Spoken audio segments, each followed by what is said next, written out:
Hello बच्चों, unique classes के online platform पे आप सभी का स्वागत है।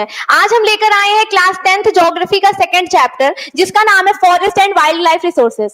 अभी तक हम लोगों ने क्लास 10th ज्योग्राफी का पहला चैप्टर देखा, रिसोर्सेज एंड डेवलपमेंट। उसमें आप ये जान गए कि रिसोर्सेज क्या है, रिसोर्सेज के टाइप्स के बारे में देख लिए, डेवलपमेंट किस तरीके रिसोर्सेज की यूटिलाइजेशन में हेल्प कर रहा है ये आपने देख लिया। अब हम देखेंगे forest and wild life resources, जो कि हमारा क्लास 10th का सेकंड चैप्टर है। सबसे पहले हम ये देख लें कि इस चैप्टर में, इस पूरे चैप्टर में हम क्या क्या पढ़ने वाले हैं। एक छोटा सा ब्रीफ इंट्रोडक्शन ले लें कि इसमें हम पूरे चैप्टर में कौन कौन से टॉपिक्स को डील करेंगे। ठीक है बच्चों, सबसे पहले हम एक छोटा सा इंट्रोडक्शन लेंगे इस चैप्टर के बारे में, एक ब्रीफ इंट्रोडक्शन देखेंगे। ठीक है, देन हम फ्लोरा और फाउना की बात करेंगे, हमारे इंडिया में जो फ्लोरा और फाउना है उसको हम देखेंगे। देन हम conservation of forest and wild life resources in India, मतलब देखो बच्चों, कंजर्वेशन क्या है ये आप जानते हो, किसी चीज को कंजर्व करना, सेव करना, प्रोटेक्ट करना। इस चीज के बारे में हम देखेंगे कि क्यों हम कंजर्वेशन कर रहे हैं, कंजर्वेशन की नीड क्यों हुई, क्या क्या स्टेप्स उठाए गए, ये सारी चीजें देखेंगे। देन हम प्रोजेक्ट टाइगर के बारे में देखेंगे, ये हमारा कंजर्वेशन में इंक्लूड होगा, बट एक इंपॉर्टेंट टॉपिक है इसलिए हम इसको अलग से पढ़ लेंगे, प्रोजेक्ट टाइगर के बारे में। देन हम टाइप्स और डिस्ट्रीब्यूशन देखेंगे, हमारे इंडिया में हमारे फॉरेस्ट और वाइल्ड लाइफ को किस तरीके डिस्ट्रीब्यूट किया गया है, कौन कौन से इसके टाइप्स हैं, किस किस तरीके क्लासीफाई हुआ है, ये देखेंगे। देन हम कम्युनिटी एंड कंजर्वेशन की बात करेंगे कि कौन सी कम्युनिटी किस तरीके हमारे रिसोर्सेज को, हमारे वाइल्ड लाइफ रिसोर्सेज को, हमारे फॉरेस्ट को कंजर्व कर रही है, कम्युनिटी किस तरीके से रोल प्ले कर रही है, ये हम देखेंगे। और लास्ट में हम देखेंगे sacred groves, a wealth of diverse and rare species. ये सबसे मस्त टॉपिक है, इस पूरे चैप्टर का सबसे मस्त टॉपिक मुझे यही लगा, क्योंकि अभी जब आप इसको लास्ट में पढ़ोगे तो खुद देखोगे, आप अपनी डे टू डे लाइफ से इसे कोरिलेट कर पाओगे। ओके बच्चों, सो बिना टाइम वेस्ट करते हुए सबसे पहले हम अपने पहले टॉपिक पे चलते हैं, इंट्रोडक्शन। किस टॉपिक पे चलते हैं भाई? इंट्रोडक्शन पे। ठीक है, तो इसमें पहला पॉइंट है हमारा, we humans along with all living organisms form a complex web of ecological system in which we are only a part and very much dependent on this system for our own existence। अब देखो, इसमें एक बात कही गई है ecological system, ध्यान से समझना बच्चों। हम ह्यूमंस, हम यहाँ पे एक चीज लिखी हुई है कि जो हम ह्यूमंस हैं, अब इस इतनी बड़ी दुनिया में केवल हम ही तो अकेले लिविंग बींग्स नहीं है, प्लांट्स भी हैं, एनिमल्स भी हैं, हम भी हैं, हम भी एनिमल्स में ही आते हैं। तो इसमें ये पॉइंट ये समझा रहा है कि जो हमारा इकोलॉजिकल सिस्टम है वो किस तरीके से एक दूसरे पे इंटरडिपेंड कर रहा है, और हम थोड़ा सा डेवलपमेंट करके, हल्की सी उसमें टेक्नोलॉजी लगा के अपने एग्जिस्टेंस को बनाने के लिए उस चीज पे वर्क कर रहे हैं। ध्यान से समझना, we humans along with all living organisms, मतलब जितने लिविंग ऑर्गेनिजम्स हैं उनके साथ साथ हम भी form a complex web of ecological system. अभी तो कॉम्प्लेक्स क्यों कहा गया? अब हम इंसान हैं, हम दो पैर पे चल रहे हैं, ठीक है, हाथ से खाना खा रहे हैं। उसी जगह जानवर हैं, वो चार पैरों पे चल रहे हैं, ठीक है, वो डायरेक्टली मुंह से खाना खा रहे हैं। उसी जगह हमारे प्लांट्स हैं, तो उनका अलग सिस्टम है उनके खाने का। उनके वो ऐसा नहीं है कि वो अपना खाना नहीं बनाते, आपने फोटोसिंथेसिस के बारे में सुना होगा। तो ये सारे प्रोसीजर हमारे एक क्या कॉम्प्लेक्स वेब फॉर्म कर रहे हैं, और इसी को हम क्या कहते हैं? Ecological system. कि जो हमारा इकोलॉजिकल सिस्टम है वो एक दूसरे से एकदम कोरिलेट कर रहा है, कि हम ह्यूमन भी हैं, हमारे साथ जितने भी लिविंग ऑर्गेनिजम्स हैं वो सब कोरिलेट कर रहे हैं, और हम क्या कर रहे हैं? We are only a part, हम उसके सिर्फ एक पार्ट है। हमारा जो इकोलॉजिकल सिस्टम है हम उसके एक पार्ट है, and very much dependent on this system for our existence. और ये जो हमारा इकोलॉजिकल सिस्टम है इस पे हम डिपेंड कर रहे हैं। डिपेंड कैसे कर रहे हैं, निर्भर कैसे है, हम ये बात समझने वाली है कि देखो, हमें अपना एग्जिस्टेंस इस दुनिया में बना के रखना है, हमें इस दुनिया में अपने आप को एग्जिस्ट दिखाना है कि हाँ हम यहाँ पे है, अपने एग्जिस्टेंस को प्रूव करना है। ठीक है बच्चों, तो इस चीज के लिए हम इस सिस्टम पे डिपेंड कर रहे हैं। हम भाई देखो, हम वेजिटेरियन लोग प्लांट्स पे डिपेंड है कि वहां से अपने खाने को पूरा कर रहे हैं, और नॉन वेजिटेरियन लोग एनिमल्स पे डिपेंड है कि उन्हें वहां से उनकी चीजें, वहां से उनकी नीड्स पूरी हो रही है। साथ ही साथ हम अपने लिविंग के लिए, अपने जीने के लिए फॉरेस्ट का बहुत बड़ा रोल है। तो ये सब एक इकोलॉजिकल सिस्टम में है, और इसी पे हम डिपेंड हो। इस पे डिपेंड होने से क्या हो रहा है कि हमारा एग्जिस्टेंस यहाँ पे बना हुआ है, जो कि हमें दिखता है। ठीक है, नेक्स्ट पॉइंट हम देखते हैं। For example, the plants, animals, micro organisms recreate the equality of the air we breathe, the water we drink, and the soil that produces our food, without which we cannot survive। अब यहाँ पे एक बात कही गई है बच्चों, ध्यान से समझिएगा कि प्लांट्स हो गए, एनिमल्स हो गए, एनिमल्स में हम इंसान भी आते हैं, और हमारे माइक्रो ऑर्गेनिजम्स हो गए। माइक्रो ऑर्गेनिजम्स अगर सिंपल वर्ड्स में कहो, ऐसे जीव जंतु जिन्हें हम अपनी नैक्ड आईज से नहीं देख सकते हैं, वो हमारे माइक्रो ऑर्गेनिजम्स हो गए। तो ये सब साथ में क्या कर रहे हैं? इसमें देखो, जब आपने सुना होगा कि हमारी एयर में पॉल्यूशन बहुत हो रहा है, वाटर में गंदगी बहुत हो रही है, जब आपने ये सब सुना तो आपने ये भी देखा होगा कि हम ह्यूमंस सफाई करवाते हैं, पॉल्यूशन से बचने के लिए तरह तरह के स्टेप्स उठाते हैं। ठीक उसी तरीके कुछ प्लांट्स, कुछ एनिमल्स, कुछ माइक्रो ऑर्गेनिजम्स ऐसे हैं जो नेचुरली क्या कर रहे हैं, नेचुरली इस एनवायरनमेंट को सेव कर रहे हैं। कैसे सेव कर रहे हैं भाई? देखो, हमारे एनवायरनमेंट में कुछ ऐसे माइक्रो ऑर्गेनिजम्स हैं जो क्या करते हैं कि नेचुरल तरीके से अपने फेनोमेना से वो नेचर को क्लीन कर रहे हैं। तो क्या लिखा हुआ है? Recreate the quality of air, मतलब जो हमारी एयर की क्वालिटी है उसको रीजनरेट कर रहे हैं। उसके बाद क्या हो रहा है कि जो हम पानी पीते हैं, नदियों में आप देख रहे हो आजकल कितना पॉल्यूशन है, कितनी गंदगी है। तो कुछ हमारे ऐसे माइक्रो ऑर्गेनिजम्स हैं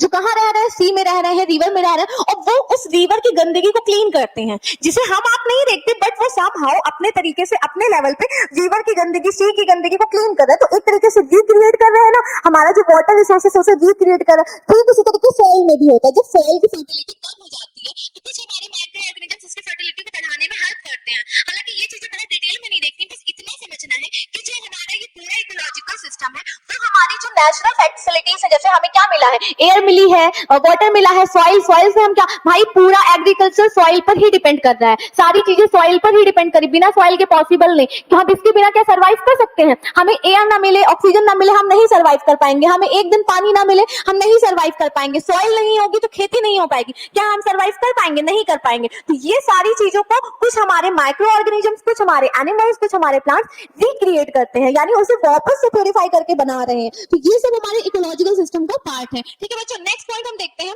forest play a key role in the ecological system as these are also the primary producer on which all other living beings depend. अब देखो, फॉरेस्ट को यहाँ पे क्या बोला गया है? Key role in the ecological system. हमारा जो इकोलॉजिकल सिस्टम है उसमें बताया गया है कि ये की रोल प्ले कर रहा है बच्चों। ठीक है, अब इसमें एक बात बोली गई है, ध्यान से देखिएगा कि प्राइमरी प्रोड्यूसर। अभी प्राइमरी प्रोड्यूसर क्या है? अब यहाँ पे ये समझने वाली देखो, मोस्टली चीजें हमें, मोस्टली क्या है, ऑलमोस्ट क्या है कि सभी चीजें हमें एक तरीके से फॉरेस्ट से मिल जा रही हैं। सॉइल का इतना बड़ा हब है, इतनी सारी सॉइल को कंजर्व करके अपने पास रखा है, साथ ही साथ इतने वैरायटी के प्लांट्स अपने पास रखा है जो हमें क्या मेडिसिन, हमारी लाखों मेडिसिन है जो फॉरेस्ट की लकड़ियों से, फॉरेस्ट की पत्तियों से, फॉरेस्ट की फूल से बन रही है। तो एक तरीके से प्राइमरी प्रोड्यूसर है कि नहीं? हमारे फूड चैन में ले लो आप, या फिर हमारे मेडिसिन की फील्ड में ले लो आप, या फिर हमारे जो डेकोरेटिव आइटम्स होते हैं, फर्नीचर्स वगैरह, इसमें भी फॉरेस्ट बहुत बड़ा रोल प्ले कर रहा है। साथ ही साथ हमारे कुछ एनिमल्स हैं जो सिर्फ वहीं पाई जाते, तो ये एक तरीके से की रोल प्ले कर रहा है कि नहीं? एक तरीके से कहें तो भंडार है फॉरेस्ट। किस चीज का भाई? हमारी जितनी नीड्स है उन सभी चीजों को पूरी करने का।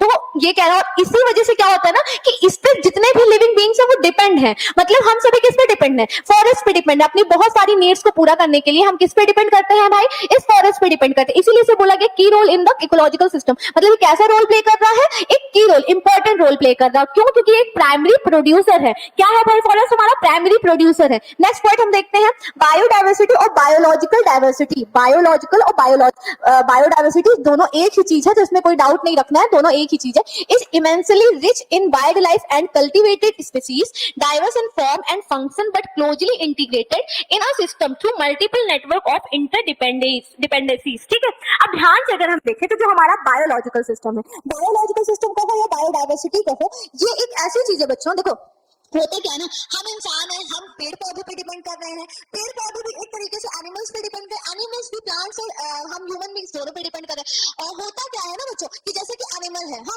कुछ एनिमल जैसे हमारी काऊ है वो ग्रास को खा रही है, प्लांट को खा रही है। कुछ ऐसे एनिमल है जो अदर एनिमल्स को खा रहे हैं, जैसे लॉयन हमारे छोटे छोटे एनिमल्स को खा रहे हैं। हम इंसान की बात करें तो हम मेनली दाल चावल रोटी सब्जी खा रहे हैं जो हमें प्लांट से मिल रहा है। अगर हम नॉन वेजिटेरियन लोगों की बात करें तो वो जैसे कि मीट खा रहे हैं, अदर एनिमल्स को खा रहे हैं। तो ये सब क्या है? एक दूसरे से इंटरडिपेंडेंट है। अब प्लांट भी, अगर प्लांट बहुत ज्यादा, जब उसे कोई कट ही नहीं करेगा, उसे ग्रास खाएगी नहीं, उससे हम, अब प्लांट में फूल लगा है, फल लगा हुआ है, हम उसे ले ही नहीं रहे, तो क्या उसके फायदा होगा? वो एक टाइम के बाद, अपने डेफिनेट टाइम के बाद गिर जाएगा, सड़ जाएगा, बेकार हो जाएगा, तो उसका कोई मतलब नहीं। तो ये क्या है, प्लांट, एनिमल, ह्यूमन बीइंग सब एक दूसरे पे इंटरडिपेंड है।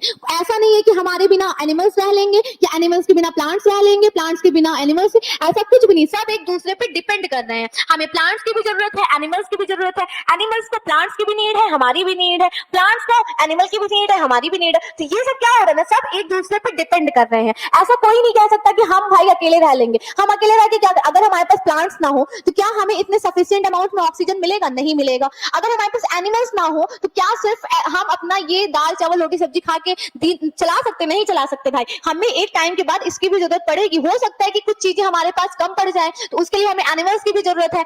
प्लांट्स की बात करें, अगर इंसान नहीं होंगे, एनिमल्स नहीं होंगे, तो उनके फल फूल यूज कौन करेगा, फूल को कौन तोड़ के ले जाएगा, और हमारे जो फल है उनको कौन खाएगा, सब बेकार हो जाएगा। तो इसीलिए सब एक दूसरे पे डिपेंड करते हैं। तो एक आपने यहाँ पे इंट्रोडक्शन देख लिया कि जो हमारा इकोलॉजिकल सिस्टम है वो एक डाइवर्सिफाई है। जैसे देखो यहाँ पे सारी चीजें हैं, प्लांट्स है, एनिमल्स है, माइक्रो ऑर्गेनिजम्स है, हम ह्यूमंस है, और सब एक दूसरे पे इंटरडिपेंड है। ऐसा नहीं है कि कोई किसी के बिना कुछ कर सकता है, हमें हर चीज की नीड पड़ती है। तो हमारा जो forest and wild life resources है ये इकोलॉजिकल सिस्टम में बहुत बड़ा रोल प्ले कर रहा है, क्योंकि देखो मोस्टली डाइवर्सिटी हमारी कहाँ मिल रही है, फॉरेस्ट में मिल रही है। क्यों मिल रही है? क्योंकि हर तरीके के प्लांट्स वहां पे है, हर तरीके के एनिमल्स है, हर तरीके की स्पीसीज है, हर तरीके की ब्रीड है। तो ये सारी चीजें हमें कहाँ मिल रही है? फॉरेस्ट में। इसीलिए फॉरेस्ट को क्या कहा गया है? प्राइमरी प्रोड्यूसर कहा गया है। साथ ही साथ ये हमारे इकोलॉजिकल सिस्टम को इनहेंस करता है। और अगर हम बायोडाइवर्सिटी की बात करें तो वो आपने देख लिया कि किस तरीके से हमारे सारे जो लिविंग बीइंग्स है एक दूसरे पे इंटरडिपेंड करना है। इतनी बात अगर समझ में आ गई बच्चों, आपने एक इंट्रोडक्शन देख लिया, तो हम इसके बाद थोड़ा सा फ्लोरा और फाउना की बात कर लेते हैं। क्योंकि प्लांट में बेसिकली क्या है, हमारा फॉरेस्ट में बेसिकली क्या है, प्लांट्स है और एनिमल्स है। तो प्लांट्स को हम फ्लोरा कहते हैं, एनिमल्स को हम क्या कहते हैं? फाउना कहते हैं। ध्यान से देखना बच्चों, जो हमारा ये फ्लोरा और फाउना का सिस्टम है ये ध्यान से समझना। फ्लोरा जनरली हम प्लांट की कैटेगरी को क्या कहते हैं? फ्लोरा कहते हैं। जनरली हम प्लांट की कैटेगरी को क्या कहते हैं? फ्लोरा कहते हैं। और एनिमल की कैटेगरी को हम क्या कहते हैं? फाउना कहते हैं। ठीक है बच्चों, इतनी बात समझ में आ गई। जब इतना समझ में आ गया तो थोड़ा सा फ्लोरा फाउना के बारे में देख लेते हैं। India is one of the world's richest countries in terms of its vast array of biological diversity. इसमें एक चीज लिखा, world's richest country in terms of vast array of biological diversity. मैंने आपको बताया, अगर आपने मेरे प्रीवियस लेक्चर्स देखे होंगे तो आपने जाना होगा कि इंडिया कितनी बड़ी कंट्री और कितनी डाइवर्सिफाई कंट्री है। हमारे रिलीजन के मामले में, हमारे लैंग्वेज के मामले में, हमारे कल्चर के मामले में, हर चीज में इंडिया एक डाइवर्सिफाई कंट्री है कि इसमें हर तरीके के रिलीजन के लोग रह रहे हैं, हर तरीके के कल्चर के लोग रह रहे हैं, तरह तरह की हमारी टोटल 22 ऑफिशियल लैंग्वेज भी है। तो ये सारी चीजें कहाँ है भाई? इंडिया में है। इतना ही नहीं बच्चों, सिर्फ इसी फील्ड में नहीं, हमारा जो ये डाइवर्सिटी, बायोडाइवर्सिटी, इकोलॉजिकल सिस्टम है, इसमें भी ये बहुत वास्ट वैरायटी रखता है। इसमें लाखों तरीके की वैरायटी है जो हमारे इंडिया में पाई जा रही है, जिससे शायद ऐसा है कि कुछ वैरायटी हम जानते भी नहीं है। तो इंडिया के world's richest countries in terms of its vast array of biological diversity. Biological diversity के मामले में ये पूरी दुनिया में सबसे रिचेस्ट है। रिचेस्ट मतलब कहो तो सबसे ज्यादा डाइवर्सिटी पूरी दुनिया में कहां पाई जा रही है? हमारे इंडिया में पाई जा रही है। किस मामले में? हमारे ये forest and wild life resources के मामले में, मेनली कहें तो फ्लोरा और फाउना के मामले में। ठीक है, नेक्स्ट पॉइंट हम देखते हैं। This is possibly twice or thrice the number yet to be discovered. अब ये बात सबसे ज्यादा इंपॉर्टेंट है कि भाई देखो, अभी तक हमें मान लो 10% के बारे में पता है, मान लो ऐसा सपोज करो कि 10% के बारे में पता है, लेकिन इसका दुगना तिगुना लगभग 20%, 30% और हम जान सकते हैं। मतलब हमारे इंडिया में ऐसे बहुत सारे स्पीसीज हैं, बहुत सारे प्लांट्स हैं, बहुत सारे एनिमल की ब्रीड है जिसे शायद अभी हम जानते ही नहीं है, हम उसे डिस्कवर ही नहीं कर पाए हैं। हो सकता है आने वाले समय में हम उन्हें जान जाए, उन्हें डिस्कवर कर पाए। ओके बच्चों, तो क्या कहा गया है कि ऐसे बहुत सारी स्पीसीज है जिन्हें अभी जानना बाकी है। ऐसा हो सकता है कि आने वाले टाइम में हम उस स्पीसीज को जान जाए, उस स्पीसीज के बारे में स्टडी करें, लेकिन अभी तक क्या है ना, हमें लिमिटेड चीजें पता है, और वो लिमिटेड चीजें में भी हम इतना जान गए कि इंडिया बहुत डाइवर्सिफाई है। और अगर हम कोशिश करेंगे तो हम इसको और दुगना तिगुना बढ़ा सकते हैं और दूनी तिगनी चीजों को डिस्कवर कर सकते हैं, उनकी खोज कर सकते हैं। ठीक है बच्चों, नेक्स्ट पॉइंट हम देखते हैं। These diverse flora and fauna are so well integrated in our daily life that we take these for granted. But lately they are under great stress, mainly due to insensitivity to our environment. अब देखो, ये आप सभी जानते हो कि कोई भी चीज अगर हमें बहुत इजीली और बहुत ज्यादा मिल जाती है तो हम उस चीज की रिस्पेक्ट नहीं करते हैं, हम उस चीज पर ज्यादा ध्यान नहीं देते, हम उस चीज की टेक केयर नहीं करते। ये ह्यूमन नेचर है कि आपको कोई भी चीज बहुत इजीली मिल जाती है तो आप उस चीज की टेक केयर नहीं करते हो, आप उस चीज को वैल्यू नहीं देते हो, उसकी वैल्यू घटने लगती है। यही सेम चीज हमारे साथ हुई कि हमें इतना कुछ मिल गया अपने इंडिया में, अपने भारत में इतना कुछ नेचर ने हमें दे दिया कि हम उस चीज को समझ ही नहीं पा रहे हैं। अब क्या हो रहा है, लोगों को रोड बनानी है, लोग पेड़ काट दे रहे हैं। भाई अगर एक स्पीसीज एक पर्टिकुलर एरिया में पाई जा रही है और उस पर्टिकुलर एरिया से सारी स्पीसीज को आप खत्म कर दोगे तो क्या कभी आप उस स्पीसीज को दोबारा पैदा कर सकते हो, दोबारा बना सकते हो? एक स्पीसीज को आपने लिफ्ट कर दी, फिर तो ये हमारे इंडिया में बहुत ब्रॉड लेवल पे हो रहा है। सड़क बनानी है, रोड बनानी है, हाईवे बनानी है, पेड़ काट दिया। आपको इंडस्ट्री लगानी है, फैक्ट्री लगानी है, कॉलेज बनाने हैं, आपने फॉरेस्ट कट कर दिया। भाई देखो, हम बाहर की कंट्री सिर्फ जाकर रहकर घूमकर मिलकर आना ही सब कुछ नहीं है, हमें उनसे कुछ सीखना है। ऐसी टेक्नोलॉजी बाहर की कंट्री में है कि किस तरीके से पेड़ को काट के भी नहीं शिफ्ट किया जाता है दूसरी जगह पर, और उस जगह पर रोड बनाई जाती है और दूसरी जगह पे उस ट्री को प्लांट कर दिया जाता है। तो बाहर जाके हमें क्या करना है, सीखना है कि उनकी कंट्री में किस तरीके से टेक्नोलॉजी को यूज किया जा रहा है। तो ये सारी चीजें हमारे इंडिया में कमी है भाई। देखो हमको क्या है ना, हमें इतना कुछ मिल गया है नेचर की तरफ से, हम हर फील्ड में स्ट्रॉन्ग है, हमारे पास इतना रिसोर्सेस है, हर तरीके के प्लांट्स हैं, हर तरीके के एनिमल्स हैं, बट हम उन चीजों को समझ नहीं पा रहे, हम उनको फॉर ग्रांटेड ले रहे हैं, उनका मिस यूज कर रहे हैं, हमारे अंदर लालच आती है, हमें कुछ नहीं हुआ बहुत बड़ा नहीं, हम पेड़ काट देते बिना सोचे समझे कि अकेला पेड़ कितना ऑक्सीजन हमें दे रहा होगा। हमें कुछ ऐसा करना चाहिए ना कि जिससे वो पेड़ भी ना हटे और रोड भी बने, लेकिन इस पे काम करने के बजाय लोग पता नहीं क्या कर रहे हैं। तो ये सारी चीजें इंडिया में बहुत, और इससे क्या होता है ना बच्चों, अगर देखो कोई भी चीज हम ज्यादा यूटिलाइज करने लगेंगे तो उस पर प्रेशर बनेगा, स्ट्रेस बनेगा, तो इसी से क्या होगा कि हमारे इस इकोलॉजिकल सिस्टम पे थोड़ा स्ट्रेस बनने लगा, मतलब प्रेशर बनने लगा कि उसको किस तरीके से लोगों को देना है, कहीं भाई कम मिल रहा है, कहीं कुछ भी नहीं मिल रहा है, कहीं बहुत ज्यादा मिल रहा है, इंटेंसिव 5 में मिल रहा है। लेकिन ये चीज कब बैलेंस होगी, जब हम बैलेंस करके सारी चीजों को चलेंगे ना। लेकिन हमारे इंडिया में पता नहीं सबको क्या हो गया कि उन्हें बस अपना फायदा देखना है, उन्हें रोड बनानी तो बिना सोचे समझे पेड़ काट देंगे, उन्हें फैक्ट्री लगानी है तो वो फॉरेस्ट उड़ा देंगे बिना सोचे समझे कि भाई वो अकेला फॉरेस्ट कितना ऑक्सीजन दे रहा होगा। मान लो कोई स्पीसीज अकेली उसी फॉरेस्ट में पाई गई है, तो क्या उस स्पीसीज को दोबारा आप रीजनरेट कर पाओगे? नहीं कर पाओगे। तो कितना कुछ आप लॉस करो जब आपने इतना स्ट्रेस दे दिया अपने एनवायरमेंट पे, अपने इकोलॉजिकल सिस्टम पे। तो अब आपको ये भी देखना होगा कि किस तरीके से इसको हम बचाएं।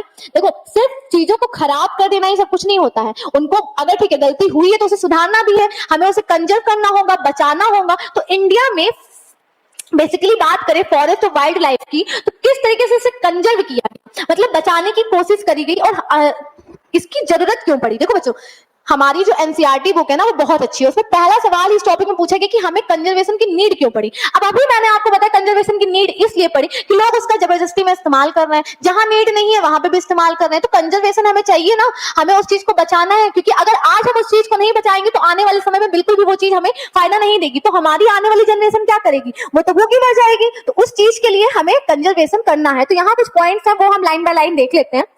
Conservation preserves the ecological diversity and our life support system water air soil. अब देखो कंजर्वेशन क्या करता है ना, अगर हम किसी चीज को कंजर्व करेंगे जाहिर सी बात है वो हमें बहुत कुछ देगा। किसी भी चीज को आप सेव करोगे, बचाओगे, तो वो हमें कहीं ना कहीं किसी ना किसी वे में फायदा तो देगा।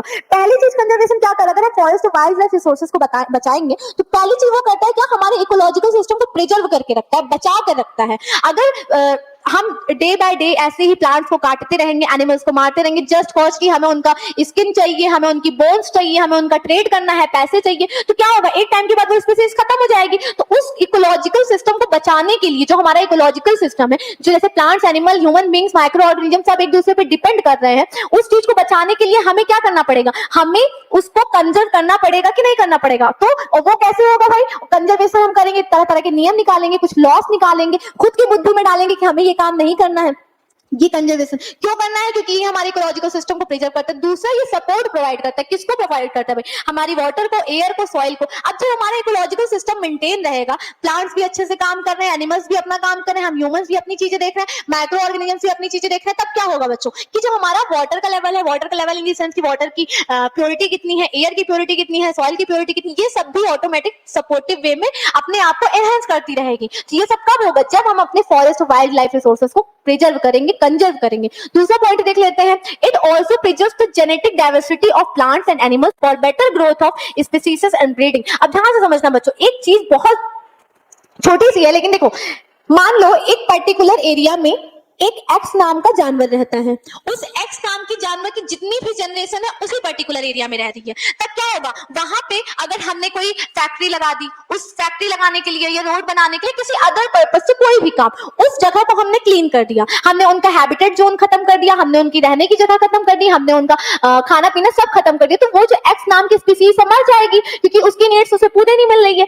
वो जब खत्म हो जाएगी तो क्या कभी हम उस एक्स स्पीसीज को रीजनरेट कर पाएंगे, नहीं कर पाएंगे। तो इससे क्या होगा, उस एक्स स्पीसीज की जीन्स खत्म हो जाएगी, हम उस जीन्स को दोबारा नहीं रीजनरेट कर पाएंगे ना। तो यही चीज हमारा जो ओरिजिन है, किसी भी स्पीसीज का ओरिजिन, किसी भी ब्रीड का ओरिजिन, उसे सेव करने के लिए हमें कंजर्वेशन करना बहुत इंपॉर्टेंट है। क्यों, preserves the genetic diversity of plants and animals. हमारे प्लांट्स की जो जेनेटिक डाइवर्सिटी है उसको प्रिजर्व करती है भाई, हमारे प्लांट्स और एनिमल्स दोनों। इसीलिए हमें अपने फॉरेस्ट और वाइल्ड लाइफ रिसोर्सेज को कंजर्व करना चाहिए। देखो, जितने भी रिसोर्सेस हैं, मैं ये नहीं कह रही कि फॉरेस्ट के अलावा कहीं और नहीं पाए जाते, बट फॉरेस्ट जो है हमारा वो इन सब चीजों का हब है। यहाँ पे मोस्टली हर चीजें हमें मिल जाती हैं, इसलिए कहते हैं कि भाई ये एक इकोलॉजिकल वेब बना रहा है जो हमें क्या कर रहा है, हमें एक दूसरे पे इंटरडिपेंड होकर भी साथ में रहने का मौका देता है और अपनी नीड्स को फुलफिल करने का मौका देता है। और अगर हम ऐसा करेंगे तो हम क्या होगा, हमारी लाइफ स्टाइल भी अच्छी होगी, सारी चीजें हमारी बेटर होती जाएंगी। लेकिन अगर थोड़ा सा इसमें तीन ताज करें, हमने अपनी बुद्धि लगे, अपने प्रॉफिट में लेना शुरू किया, तो वो चीजें डिक्लाइन होने लगेंगी, और वो जब डिक्लाइन होंगी तो हम पे बहुत लॉस आ सकता है, हमारा इकोलॉजिकल सिस्टम ब्रेक हो सकता है, कोई प्लांट और एनिमल की जो जीन्स हैं, जेनेटिक चीजें हैं, वो डिस्टर्ब हो सकती हैं। तो इन सारी चीजों से बचने के लिए हमें कंजर्वेशन करना चाहिए, इसीलिए हमें कंजर्वेशन की जरूरत पड़ी। बेसिकली इंडिया में ये चीज बहुत हो रही थी कि हमारे रिसोर्सेज का मिस यूज हो रहा था, फॉरेस्ट और वाइल्ड लाइफ इकोलॉजिकल सिस्टम को एकदम तबाह किया जा रहा था, इसलिए कंजर्वेशन बहुत जरूरी है। लास्ट में हम एक एग्जांपल देख लेते हैं। In agriculture we are still dependent on traditional crop varieties, fisheries too are heavily dependent on the maintenance of aquatic biodiversity. यहाँ पे दो एग्जांपल दिए गए हैं, एक हमारा एग्रीकल्चर का है, एक हमारा फिश का है। तो वो एग्रीकल्चर की अगर हम बात करें तो हम सभी जानते हैं कि एग्रीकल्चर इंडिया में कब से किया जा रहा है, इतने पुराने टाइम से अभी तक एग्रीकल्चर किया जा रहा है, और ऐसे बहुत सारे एरिया हैं जहां पर अभी भी ट्रेडिशनल मेथड यूज हो रहे हैं। देखो, ऐसा सच में है कि technology day by day agriculture को शिफ्ट करती जा रही है। भाई फर्टिलाइजर्स आ रहे हैं, मैन्योर आ रहे हैं, तो वो क्या कर रहे हैं, क्रॉप की वैरायटी को चेंज कर रहे हैं। क्रॉप का जो ओरिजिनल फॉर्म है वो हमें नहीं मिलता, हमें लग रहा है हम दाल चावल रोटी खा रहे हैं तो हमें एकदम प्योर मिल रहा है, बट ऐसा नहीं है। इतना ज्यादा उसमें फर्टिलाइजर मिलाया गया, इतनी ज्यादा मैन्योरिंग की गई कि वो चीजें अब हमें प्योर फॉर्म में नहीं मिलती हैं। और अगर ऐसा ही चलता रहा तो एक टाइम के बाद जो हमारी सीड की ओरिजिनलिटी है, जिस ओरिजिन फॉर्म में वो मिल रही थी, वो नहीं मिलेगी, एक टाइम के बाद तो वो खत्म हो जाएगी। तो इस ट्रेडिशनल क्रॉप वेराइटीज को, जो हमारी पुरानी क्रॉप्स है, उनको बचाने के लिए, उनके ओरिजिन फॉर्म को बचाने के लिए हमें क्या करना है, कंजर्व करना है। ये हमारा एग्रीकल्चर का हो गया। अगर हम फिश की बात करें, फिशरीज की बात करें, तो हमें ये पता चलेगा बच्चों कि जो हमारी फिश है, देखो हम उसे खा रहे हैं, ये तो सच है ना कि हम ही आप है जो उसे खा रहे हैं, हम अपने घरों में सजाने के लिए रख रहे हैं, बहुत सारी चीजें, तो वो किस पे डिपेंड कर रही हैं, जो हमारा मैराइन सिस्टम है, एक्वेटिक बायोडाइवर्सिटी। लेकिन एक्वेटिक लाइफ देखो बच्चों वो होती है जो पानी के अंदर वाली जो हमारा इकोसिस्टम है या कह लो लाइफ है, उसको हम एक्वेटिक लाइफ कहते हैं। तो वो मछली कहाँ रह रही, पानी में, तो वो अपने एक्वेटिक लाइफ उस पर डिपेंड कर रही है। अब उस एक्वेटिक बायोडाइवर्सिटी क्या करेगी, वहां की जो उस रीजन की पानी की बायोडाइवर्सिटी है, वहां पे तरह तरह के और ऑर्गेनिजम्स होंगे और प्लांट्स होंगे, उन पर डिपेंड कर रही है। उसे भी हर तरीके की चीजें वहां से मिलती होंगी, तो वो चीजें अल्टीमेट किसके पास आएंगी, हमारे पास। तो इन ओरिजिन फॉर्म को, हमारा जो मेन जीन फॉर्म है, उनको बचाने के लिए भी कंजर्व करना बहुत जरूरी है। अभी आपने देख लिया कि इंडिया में किस तरीके से कंजर्वेशन का वैल्यू है भाई। क्यों? क्योंकि इंडिया में बहुत सारी चीजें मिस यूज हो रही हैं, हम फॉर ग्रांटेड ले रहे हैं, हम इस चीजों को प्रॉफिट में यूज कर रहे हैं, अपने बिजनेस के लिए, अपने ट्रेड के लिए, अपने पैसों के लिए, अपनी नीड्स के लिए। तो क्या हो रहा है, डिक्लाइन करेगा फॉरेस्ट और वाइल्ड लाइफ रिसोर्सेज। तो इसको बचाने के लिए हमने ये क्या किया, कंजर्वेशन का कुछ अपने माइंड में सेटअप बना ली कि हमें कंजर्वेशन करना है। क्यों करना है आपने देख लिया।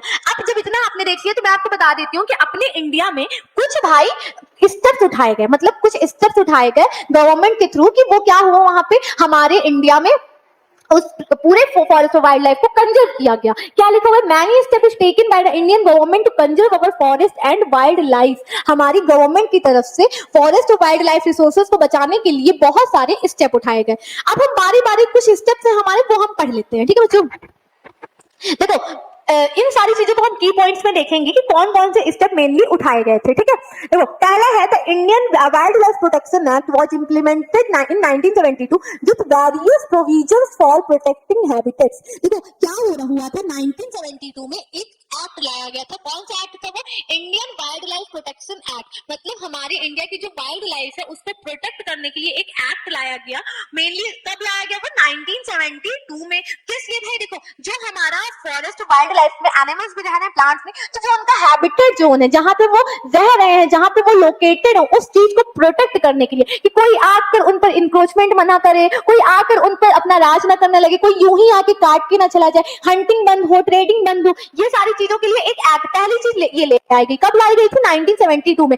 ये याद रखना, किस ईयर में, 1972 में। क्या आया था भाई, Indian wild life protection act आया था हमारा। जब इतना हो गया तो नेक्स्ट पॉइंट हम देखते हैं, an all India list of protected species was also published. अब एक इसके बाद एक लिस्ट आई थी, उस लिस्ट में कुछ हमारे जैसे एनिमल्स है उनके भी नेम थे, प्लांट है उनके भी नेम थे, मतलब अलग अलग तरीके की स्पीसीज थी, ब्रीड थी, उनके नेम थे कि भाई इन्हें हमें प्रोटेक्ट करना है। भाई हो सकता है कि वो स्पीसीज कम हो रही हो, उनकी पॉपुलेशन डिक्लाइन कर रही हो, तो इसलिए एक लिस्ट पब्लिश की गई थी, उसमें हमारी सारी जो प्रोटेक्टेड स्पीसीज थी उनका नाम था। ठीक है बच्चों, नेक्स्ट पॉइंट हम देखते हैं, तीसरी चीज क्या की गई थी। The thrust of the programme was towards protecting the remaining population of certain endangered species by banning hunting, giving legal protection to their habitats and restricting trade in wildlife। अब देखो इसके बाद क्या हुआ, एक प्रोग्राम आया भाई जिसमें अब कुछ चीजें इन्होंने पहले अपने एक्ट जो इन्होंने निकाला Indian wild life protection act, इसमें कम किया भाई, कुछ चीजों को सेव कर दिया, प्रोटेक्ट कर दिया। उसके बाद एक लिस्ट निकाली जिसमें कुछ लिस्ट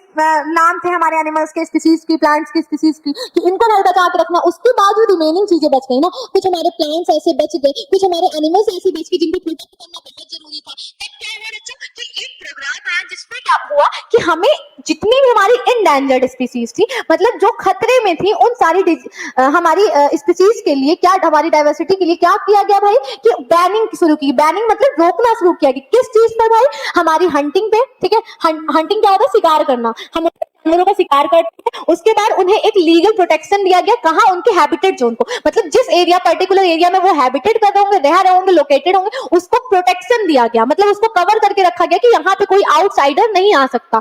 हंटिंग बंद हुई, प्रोटेक्शन दे दिया गया। साथ ही साथ जो ट्रेड हो रहा था, जो वाइल्ड लाइफ से ट्रेड नहीं होता, देखो बच्चों, स्किन का ट्रेड होता है, जानवरों की स्किन है उनका ट्रेड होता है। उसके बाद जानवरों के टीथ का ट्रेड होता है, हमारे जानवरों के आप कहो तो बाल का ट्रेड होता है। साथ ही साथ जानवरों कि बोन्स का ट्रेड होता है। और हम प्लांट्स की बात करें तो कई ऐसी वुड है उनका ट्रेड होता है, कई ऐसे फ्लावर्स हैं, कई ऐसे हमारे प्लांट्स के लीव्स हैं जिन्हें हम मेडिसिन के लिए ट्रेड में यूज कर रहे हैं। अब भाई देखो, जानवर है, जानवर का आप बोन निकालोगे तो क्या वो जिंदा रहेगा? नहीं, वो तो मर ही जाएगा ना।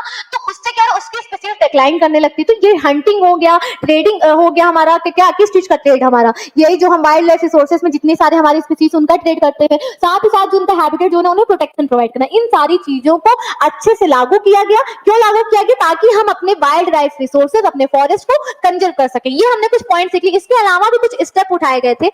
कुछ स्टेप क्या उठाए गए थे ये हम देख लेते हैं। Central and many state government establish national parks and wild life sanctuaries. अगर हम नेशनल पार्क और वाइल्ड लाइफ सेंचुरीज की बात करें तो ये बेसिकली एक ऐसा, जैसे मान लो आपने देखा होगा कि एक एरिया बना दिया जाता है, उसे थोड़ा उसकी ब्यूटी इनहेंस कर दी जाती है, उसको चारों तरफ से प्रोटेक्शन प्रोवाइड की जाती है, और वहां पे क्या होता है ना, वो प्लांट्स और वो एनिमल्स स्पीसीज को रखा जाता है, उनकी केयर की जाती है, उनका टेक केयर किया जाता है कि भाई अब इनको ना ही कोई शिकार कर सकता है, ना ही इनकी स्किन, टीथ, बोन का कोई ट्रेड कर सकता है, ना ही कोई इन्हें हार्म पहुंचा सकता है, ना खाने के लिए, ना बिजनेस पर्पज से, किसी भी चीज के लिए नहीं। हालांकि कुछ ऐसे हमारे नेशनल पार्क्स हैं, कुछ ऐसी हमारी सेंचुरीज है कि जहां पे लोगों को जाना अलाउ है, मतलब अलाउंस इस तरीके से है कि आप बस जाओगे और देख के चले जाओगे बिना कुछ हार्म पहुंचाए कुछ जगह पे, और कुछ जगह कंप्लीटली बैन है कि आप नहीं जा सकते हो। तो ये हमारे स्पीसीज के क्राइटेरिया पे डिपेंड करता है। हालांकि हमें इतना डीप में नहीं जाना है, हमें बस इतना समझना है कि सेंट्रल गवर्नमेंट और कुछ स्टेट गवर्नमेंट, हमारी जो केंद्र सरकार है और कुछ हमारी राज्य सरकार मिलकर क्या करी थी कि हमारे नेशनल पार्क और वाइल्ड लाइफ सेंचुरीज को बनाई थी, एस्टैब्लिश करी थी। नेक्स्ट पॉइंट हम देख लेते हैं। The central government also announce several projects for protecting species specific animals. अब कुछ स्पेसिफिक एनिमल्स तो उनके लिए इन्होंने कुछ प्रोग्राम लॉन्च किए थे, मतलब कुछ हमारे मोस्टली चीजें तो हमने कर ली, उसके अपार्ट में भी कुछ हमारी ऐसे एनिमल की स्पीसीज थी कि उनके लिए, अब वो कौन कौन से एनिमल हैं जो खतरे में थे, किसमें थे भाई, थ्रेटेन में थे, जो खतरे में थे, उनको हमें देखना है कि वो कौन कौन से एनिमल थे जिनको इस प्रोग्राम के अंदर प्रोटेक्ट किया गया था। क्या था भाई? टाइगर था, टाइगर को प्रोटेक्ट किया गया। द वन हॉर्न राइनासोर, हमारा राइनासोर जो वन हॉर्न होता है जिसमें एक सींग होती है, उसको प्रोटेक्ट किया गया। द कश्मीरी स्टैग और हैंगल, ये हमारा कश्मीर में पाया जाता है, उसको प्रोटेक्ट किया गया। साथ ही साथ 3 टाइप्स ऑफ क्रोकोडाइल, 3 तरीके के क्रोकोडाइल थे, उसको इसके अंडर लाया गया। कौन कौन से? एक जो फ्रेश वाटर में रहता था, दूसरा हमारा सॉल्ट वाटर में जो रहता था, तीसरा हमारा घड़ियाल। तो ये तीनों क्या थे? हमारे क्रोकोडाइल के टाइप थे, इनको प्रोटेक्ट किया, और साथ ही साथ एशियाटिक लायन को भी प्रोटेक्ट किया गया। इतना समझ में आ गया। इसके अलावा भी कुछ छोटे मोटे एनिमल्स थे, लेकिन मोस्टली जो हमारे मेजर एनिमल्स थे वो यही थे जिनको हमने प्रोटेक्ट किया। इतनी बात समझ में आ गई बच्चों। अब हम देखते हैं कि रिसेंटली में क्या हुआ था कि the Indian elephant, blackbuck chinkara जिसे बोलते हैं, the great Indian bustard and the snow leopard, इनको क्या गया fully or partial legal protection against hunting and trade throughout India. ये जो कुछ मैंने एनिमल्स के आपको नेम बताया, जैसे इंडियन एलिफेंट हो गया, चिंकारा आपने सुना होगा एनिमल, एक इंडेंजर्ड स्पीसीज में आता है। एक हमारा जो ग्रेट इंडियन बस्टर्ड है, स्नो लेपर्ड, मतलब लेपर्ड जो स्नो में रहता है, इसको प्रोटेक्ट किया गया। कुछ एनिमल्स को फुली प्रोटेक्ट कर दिया गया, कुछ को पार्शियली प्रोटेक्ट कर दिया। किस चीज से? हंटिंग और ट्रेडिंग से। ना आप इनका शिकार कर सकते हो, ना ही आप इनकी चीजों को ट्रेड कर सकते हो। ना इनका ट्रेड कर सकते हो, ना इनकी स्किन का, ना इनकी बोन्स का, किसी भी चीज का ट्रेड नहीं कर सकते हो। ये हमारे इंडिया की तरफ से कुछ स्टेप्स उठाए गए थे कि किस तरीके से आप फॉरेस्ट वाइल्ड लाइफ रिसोर्सेज को कंजर्व कर सकते हैं। इतनी बात जब आपने देखी तो इसी में एक इंपॉर्टेंट प्रोजेक्ट आता है हमारा, प्रोजेक्ट टाइगर। कौन सा प्रोजेक्ट है? Project tiger. बहुत ही इंपॉर्टेंट प्रोजेक्ट है, इसे हमें थोड़ा डिटेल में पढ़ना है कि प्रोजेक्ट टाइगर बेसिकली कब आया, क्यों आया, क्या क्या इसमें रूल्स थे, ये हम देख लेते हैं। ठीक है, ये भी हमारा कंजर्वेशन का ही पार्ट है। Tiger is one of the key wild life species in the faunal web. देखो फॉनल वेब का मतलब क्या होता है? फॉनल वेब का मतलब जो हमारा फाउना होता है ना, फाउना क्या होता है भाई? फाउना हम बेसिकली बात करें तो एनिमल को कहते हैं, मतलब एनिमल की जितनी कैटेगरी वो किस में आ रही है? फाउना में आ रही है। तो ये जो हमारा फॉनल वेब बन रहा है उसमें की वाइल्ड लाइफ स्पीसीज है टाइगर। क्यों है भाई? ध्यान से समझना। जितने हमारे छोटे छोटे जानवर होते हैं, मतलब छोटे छोटे जानवर के कि जो टाइगर लॉयन इनसे छोटे छोटे कैटेगरी के हैं, ठीक है, वो क्या होते हैं ना, उनकी स्पीसीज, उनकी जनरेशन बहुत तेजी से बढ़ती है, उनकी पॉपुलेशन बहुत तेजी से बढ़ती है। मान लो यहाँ पे 1 2 3 4 5 जानवर हैं, ठीक है, छोटे छोटे जानवर हैं, वो कोई भी जंगल के आप छोटे जानवर ले सकते हो। इनकी पॉपुलेशन बहुत तेजी से बढ़ती है। क्या होता है? बहुत तेजी से बढ़ती है। पर इन्हें इन्हें तो कहते हैं, इन्हें कौन मारता है? टाइगर मारता है। इन सबको कौन मारेगा भाई? टाइगर मारेगा। तो टाइगर क्या है ना, की वाइल्ड लाइफ स्पीसीज है। इन सभी को बैलेंस करने के लिए, क्योंकि इनकी पॉपुलेशन बढ़ गई तब भी तो दिक्कत है, इनकी पॉपुलेशन तो इतनी ज्यादा नहीं होनी चाहिए। इनकी पॉपुलेशन को बैलेंस करने के लिए, तो नेचर अपने आप को बैलेंस करने के लिए सारी चीज बना के रखा हुआ है। कौन सा एनिमल किसे खाएगा, हम इंसान क्या खाएंगे, क्या नहीं खाएंगे, सारी चीजें नेचर ने पहले से डिफाइन करके रखी है। तो टाइगर को एक ऐसा एनिमल माना गया है कि जो हमारे फॉनल वेब को बैलेंस भी करता है। कैसे करता है भाई? वो टॉप पे बैठा हुआ है, वो जिसे चाहे खा सकता है, लेकिन उसका भी तो पेट है ना, ऐसे तो है नहीं कि वो सबको एक बार ही खा जाएगा। वो इस तरीके से चीजों को खत्म करेगा कि हमारा एनवायरमेंट, हमारा इकोलॉजिकल सिस्टम बैलेंस फॉर्म में रहे। ठीक है, इतनी बात समझ में आ गई। इसीलिए टाइगर को क्या कहते हैं भाई? की wild life species in the faunal web. Next point हम देखते हैं। इन 1973 की बात है, इसमें क्या हुआ था? The authorities realise that the tiger population had dwindled to 1827 from an estimated 55,000 at a turn of the century। जैसे सेंचुरी चेंज हुई, एक अथॉरिटी थी, उसे क्या लगा, उसे क्या रियलाइज हुआ कि जो हमारे टाइगर की पॉपुलेशन है जो 55,000 थी, 55,000 थी, उससे घट के कितनी हो गई? 1,827। कितनी हो गई भाई? 1,827। तो ये एक रैपिड डिक्लाइन था ना, मतलब इतनी तेजी से 55,000 से लगभग हम 1800 पे आ गए। तो क्या पॉपुलेशन एकदम गिर गई टाइगर की? तो इन्हें लगा अब भाई टाइगर बहुत खतरे में है। इन्होंने अब रियलाइज किया कि अब टाइगर को कंजर्व करना, थोड़ा लेट हो गया भले, तो चलो इन्हें समझ तो आया कि अब इन्हें प्रोटेक्ट करना है। ठीक, नेक्स्ट पॉइंट हम देखते हैं, तो major threats to tiger population are numerous. अब देखो टाइगर की पॉपुलेशन पे क्यों इतना थ्रेट है, क्यों इतना खतरा मंडरा रहा है, ये आप देखो क्या हो रहा है ऐसा टाइगर के साथ कि टाइगर इतनी तेजी से डिक्लाइन कर रहा है, टाइगर की पॉपुलेशन इतनी तेजी से गिर रही है। क्या क्या है भाई? हमारा ट्रेड है कि इसका लोग ट्रेड करते हैं, ठीक, श्रिंकिंग हैबिटेट। देखो ट्रेड में क्या आएगा पहले ये समझ लो। ट्रेड में मेनली देखो टाइगर की स्किन का ट्रेड होता है, बोन्स का ट्रेड होता है, ऐसी टाइगर की कई चीजें जिनको हम ट्रेड करते हैं और अपने फायदे के लिए भी, भाई हम उसको बेच देंगे, उससे हमें पैसे मिलेंगे। कुछ हमारा अदर पर्पस के लिए टाइगर की बोन से कई ऐसे डेकोरेटिव आइटम्स भी बनाए गए, कई चीजें की जाती हैं। ठीक, ट्रेड में आ गया, इससे हमारा टाइगर की पॉपुलेशन डिक्लाइन हुई। Shrinking habitat. अब श्रिंकिंग हैबिटेट कैसे हुआ ये समझ लो बच्चों। देखो जैसे जैसे डेवलपमेंट हुआ, जैसे जैसे हमारी पॉपुलेशन, हम इंसानों की पॉपुलेशन बढ़ती गई, हमने क्या किया? हमने अर्बनाइजेशन शुरू कर दिया कि हमें भाई क्या करना है, पूरे एरिया में सिटीज को ज्यादा बनाना है। अभी तो सिटी बनने लगती है ज्यादा, तो क्या होता है बच्चों कि टाइगर को उतना सफिशिएंट एरिया नहीं मिल रहा था। वो अगर शहर में आ भी रहे थे तो लोग उन्हें मार दे रहे थे। उनका जो हैबिटेट जोन था श्रिंकिंग, मतलब श्रिंक कर रहा था, उनका पूरा हैबिटेट जोन क्या हो रहा था? श्रिंक हो रहा था बच्चों। इतनी बात समझ में आ गई कि किस तरीके से हम ह्यूमन की पॉपुलेशन बढ़ने की वजह से क्या हुआ कि पूरा उनका टाइगर का हैबिटेट जोन जहां पे वो रह रहे थे वो श्रिंक करने लगा। ठीक, वो मतलब कम होने लगा। उसके बाद क्या हुआ था टाइगर के साथ? Depletion of prey based species. अब ये तो आप समझ शिकारी वाली चीज, भाई जितना ज्यादा शिकार हो उनकी पॉपुलेशन अपने आप घटेगी। साथ ही साथ ग्रोइंग ह्यूमन पॉपुलेशन, वही चीज हमारी पॉपुलेशन बढ़ती गई तो हमने उन लोगों को खतरे में रखा, भाई हम उनका यूटिलाइजेशन ज्यादा करने लगे, हम उनका ट्रेड ज्यादा करने लगे, उनकी जगह कम पड़ने लगी रहने की। तो ये सब कैसे हुआ बच्चों? हमारा जो ये ग्रोइंग ह्यूमन पॉपुलेशन, ये कुछ फैक्टर्स थे जो टाइगर की डिक्लाइन होने में रोल प्ले कर रहे थे। इसके अलावा हम प्रोजेक्ट टाइगर में कुछ चीजें देख लेते हैं। ठीक बच्चों, कि the trade off tiger skin and the use of their bones in traditional medicine specially in the Asian countries left the tiger population on the verge of extinction. मतलब टाइगर की पॉपुलेशन इतनी जल्दी एक्सटिंक्ट क्यों हो रही थी? Extinct अभी पूरी तरीके से नहीं हुई है, बट वो इतनी खतरे में क्यों आई ये समझ लो।